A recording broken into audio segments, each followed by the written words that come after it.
呢份咧，其實我都用咗少少心機啊，睇下有啲咩可以分享啦嚇。我哋自己因為公司接觸嘅係業，即係我自己 Fujifilm 就接觸好多業界咧喺唔同嘅生意嘅範疇裏邊啦。咁我哋見到嘅商業唔同嘅行業見到嘅嘢比較多少少，所以今日咧就唔係好 education related 嘅資訊關於 cyber security，但係有啲分享一啲古仔啦，而家發生咩事啦，我哋見到嘅嘢啦。嗱，有個 good news 嘅就係隔離 Hong Kong Cert 出嚟嘅數據咧，都知道其實由2003到2004咧 ransomware 同埋 phishing email 嗰個問題咧係降低咗嘅。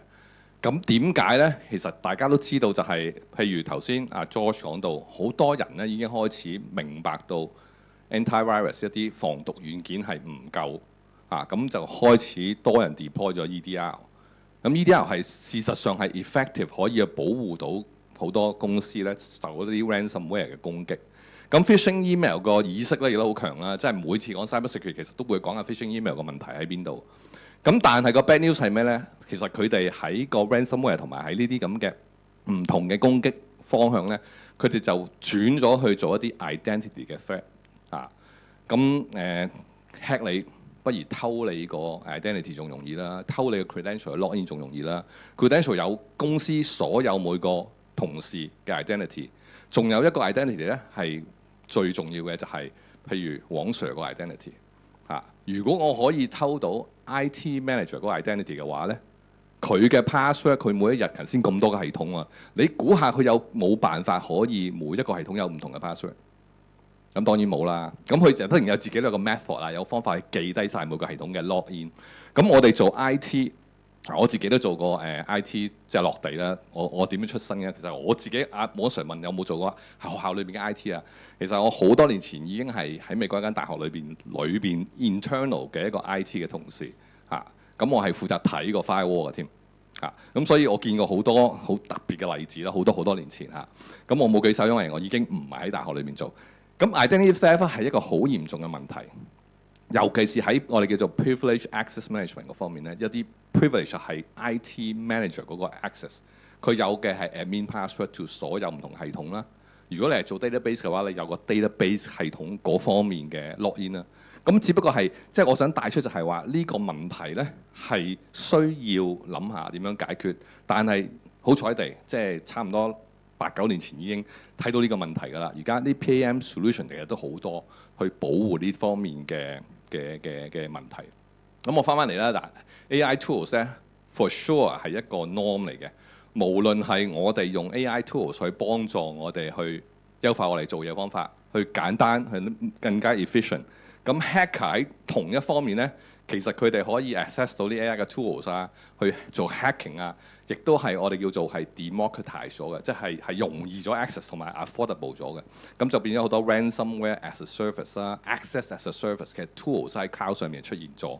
咁已經冇辦法㗎啦，即係呢啲係越嚟越多，同埋開始咧就見到佢哋做緊嘅 impersonate 咧，即係扮一啲 email 啊，扮一啲SMS 啊，或者扮一啲我哋舊時覺得係 AI tools 好容易可以揾到串錯字啊、寫錯嘢嗰啲，其實 AI 寫出嚟去做出嚟嘅 impersonation 咧係強咗好多啊！咁變咗係個真偽咧。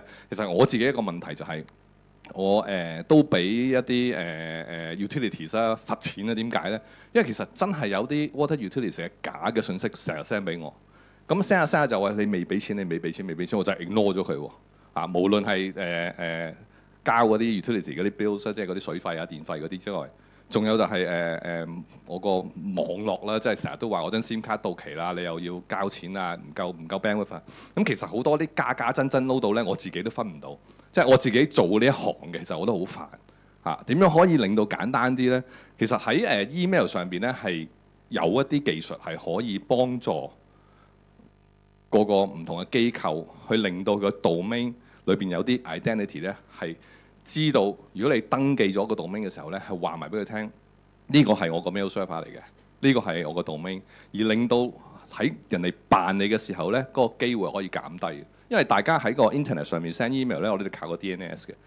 咁個 DNS 係一個中央全個 internet 系統一個重要，佢點樣揾到一個 server 嘅方法。咁個郵局，你話俾個郵局聽，咦？呢個係我嘅地址。如果郵局去知道嘅話，咁辦嘅機會就會少咗好多咯。呢個就係一個方法。不過今日就唔係分享裏邊啲技術啦，呢啲留翻我哋專家，譬如 Checkpoint 嗰邊啊，George 嗰邊啊，佢哋更加清楚啲 feature 同埋呢啲 detail 嘅嘢。咁我只不過係講 impersonate 咧係一個好嚴重嘅問題。Hong Kong Cert 俾咗5個大嘅area，佢哋係 top priority 係香港 related to。因為今日 given to 俾我嗰個 topic 咧就係講翻香港 local 嗰個問題啦。咁我就攞咗喺網上面咧，其實 highlight 咗5個唔同嘅 area 喺香港比較 popular 啲嘅問題。咁就逐個講一講先啦。其實之前嘅講者有講過㗎啦，一個第三方嘅攻擊係越嚟越嚴重，就係話如果我做咗個軟件出嚟，當我係會 provide 呢個 service 俾我嘅客戶，或者我係 subscribe to 一個 create 呢個 software 嘅客戶，即係我去幫襯佢。咁如果你諗下佢哋本身嗰個 software 有問題，而係影響到我嘅機會，其實都可以好大嘅喎。咁再講呢，我哋琴日啱啱自己本身公司有個分享呢，就係個 legal 嘅 obligation 呢，都係一個好大嘅 concern。即係話，如果我做嗰個 software 影響咗下游，而係攻擊到令到人哋俾人哋攻擊咗嘅話呢，其實佢係有機會有個 legal 嘅責任喺度，係要賠錢嘅。呢啲全部都係一啲大嘅 enterprise 可能有啲crop online 做 store 嘅。咁係咪香港嘅中小企唔需要擔心呢？甚至乎學校唔需要擔心呢？其實都有好多呢啲 concern 喺度。我哋琴日個 lawyer 答嘅問題咧，都係話：咦，唔係喎，你試諗下，如果你出咗一個問題出嚟，譬如我係香港一間做 manufacturing 嘅公司，做一啲產品，咁我有個 online store。咁如果個 online store 出咗事，我 leak 咗人哋啲 data 出去，佢啲數據出咗去之後，啲 credit card information 啊，即係呢啲係一啲私隱同埋一啲好嚴重 sensitive 嘅 data。如果你係 leak 咗出去，而人哋用咗，咁其實你都有個責任喺度。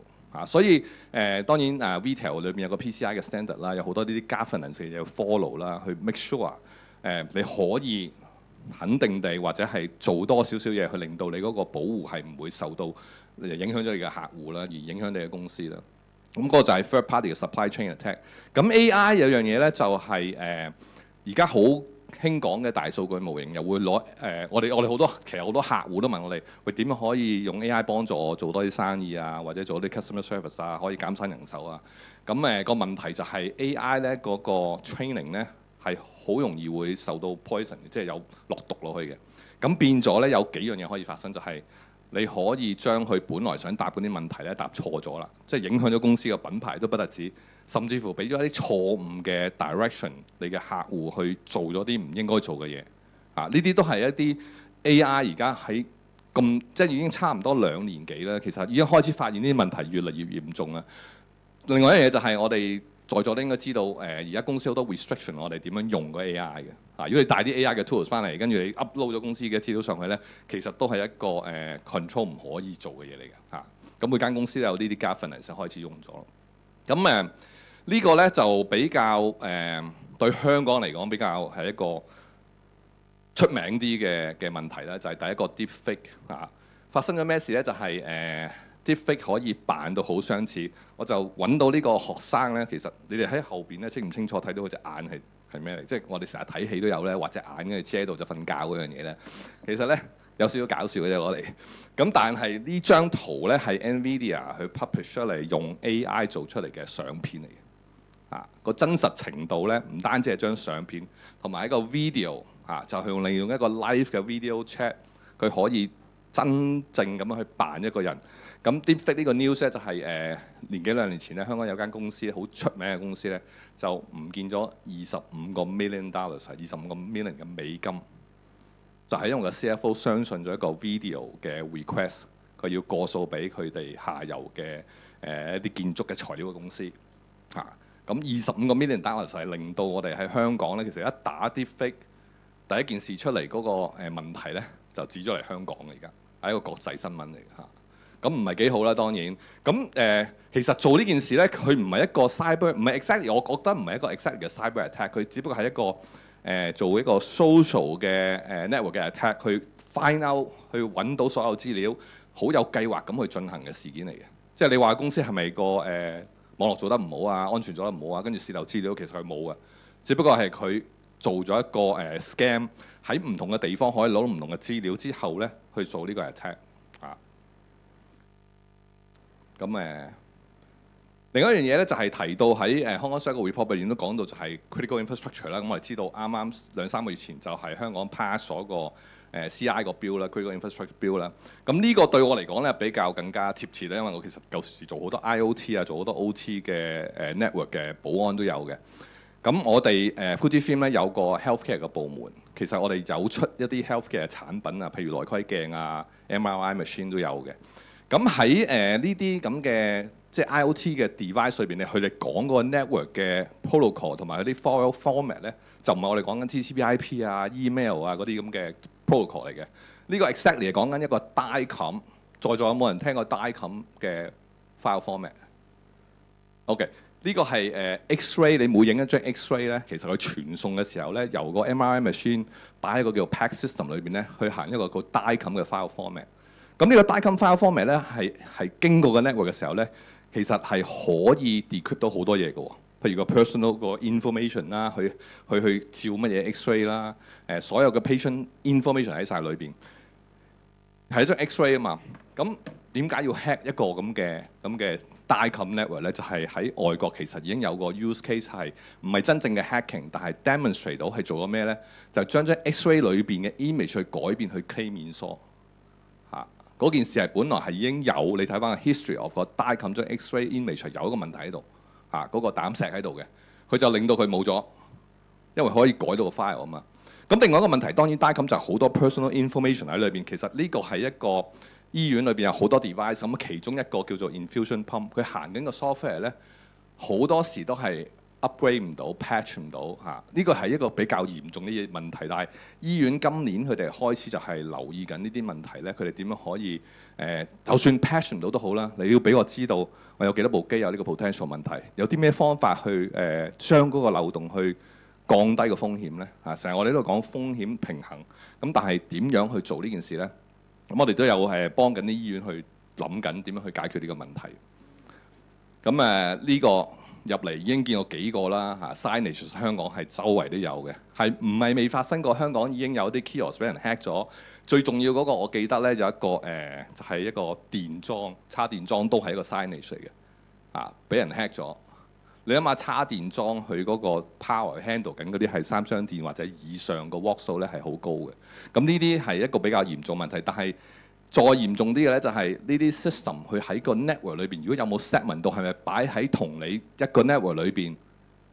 如果冇 segment 到嘅話咧，佢其實可以首先 hack 咗呢個 screen， 跟住用佢嚟去 hack 其他嘅喺個 network 上面嘅東西。所以如果呢個係冇 segment 到咧，你睇下呢個就算 Windows 8係一個 embedded 嘅 Windows， 我就咁上去 search 個 CVE 咧，佢 top 10即係最嚴重嘅 CVE 嘅漏洞咧，都我 scroll 落去咧都冇數到有幾多。其實一辣都係全部係10，就係我哋講 CVE 最嚴重嘅漏洞喺呢個 OS 裏邊嚇。咁如果冇 patch 到嘅，咁你都諗辦法去擋啊，都要 isolate 啊，都要做啲嘢咯。咁呢個就係而家喺香港 Share 裏邊 identify 就係香港嘅 digital signage 周圍都係，咁有幾多係真係 take 咗一個好嘅 practice 去保護咧？係未知嚇，咁亦都會做多啲嘢。咁我有誰是目標，即係邊一啲係 target 咧？其實即係 hacker 係 target 啲咩咧？頭先之前講有講過係，其實係所有人都係噶嘛。Data is gold， 我哋講 data 嘅時候咧，黃金 data 錢啊嘛。咁而家 hacker 梗係 go after 有錢嘅目標啦，其實亦都唔係淨係有錢嘅先至成為目標嘅。咁我哋知道喺一個即係每一年我哋做一啲 report 咧，其實係排晒出嚟咧。education 係仍然唔係太高嘅，因為其實 education 裏面嘅 information 嘅 data 咧，佢偷咗翻嚟嗰個價值係唔係咁高。但係如果佢係真係可以令到學校係停止運作，或者去令到佢有任何方法去學校係好 concern 而係俾個 ransom 嘅話咧，佢都會做呢樣嘢。咁有個案例咧，我知道間學校咧，佢去 handle 個 user account 嘅時候咧，係得一個人負責一個Microsoft 嘅 login account， 所有學校嘅Google Doc 啊，任何嘢都係一個人負責同一個 password。咁佢真係俾人 hack 咗，咁就打上嚟話揾幫手啦。咁喂 Microsoft。真係要牽涉到 Microsoft 先有辦法可以 open 翻個戶口出嚟，因為佢真係俾人哋將個 account compromise 咗。咁而家學校係停晒 operate 唔到。呢個係我有個咁嘅例子聽過下。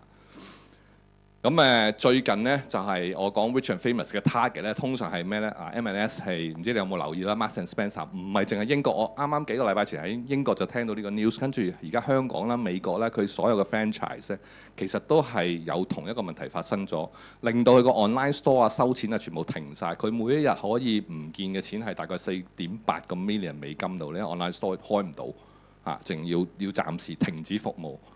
佢而家個問題其實仲喺度嘅，不過係慢慢 resume 緊。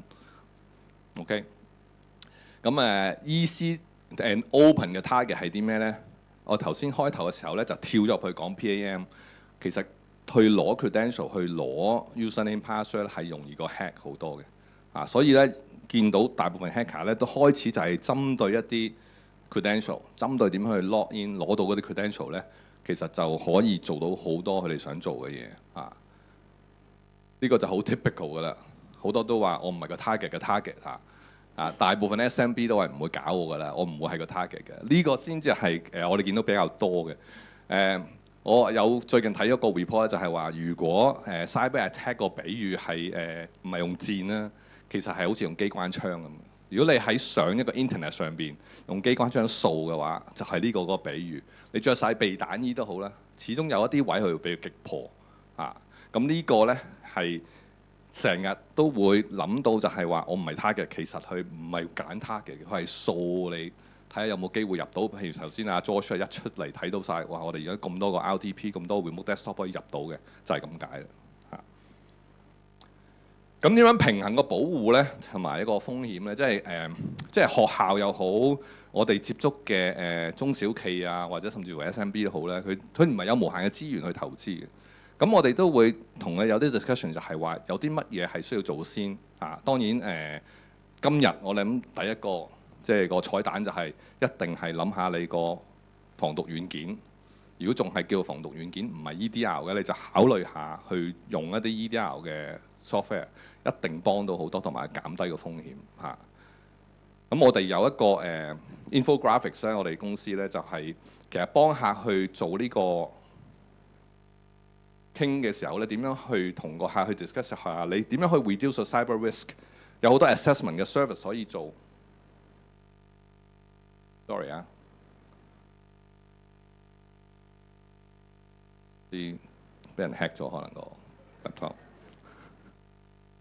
唔俾我講最後尾嗰兩張 slide， 啱啱。